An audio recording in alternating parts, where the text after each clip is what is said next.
In this video, I want to show you how to find trending Tron Memecoins on Dexscreener. Ensure you subscribe and turn on the notification to this channel for lots of educational guides and contents like this. Now, not first, if you are logged into your Dexscreener, right, from the Tron tab, you're going to click on this trending, right? There is this tab with a fire streak. Click on it. Once you have clicked on it, wait for it to open. Once it has opened up, you're going to see a whole lot of tokens are trending right here, right? So this token, 4 months old, has a market cap of $97 million and a whole lot of them, right?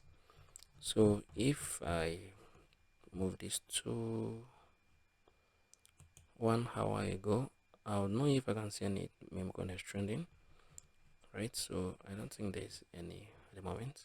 So this is basically how you can find trending Tron meme coins on this screen. If you find this very helpful, please share that below in the comment section. I'm gonna see you guys in the very next one.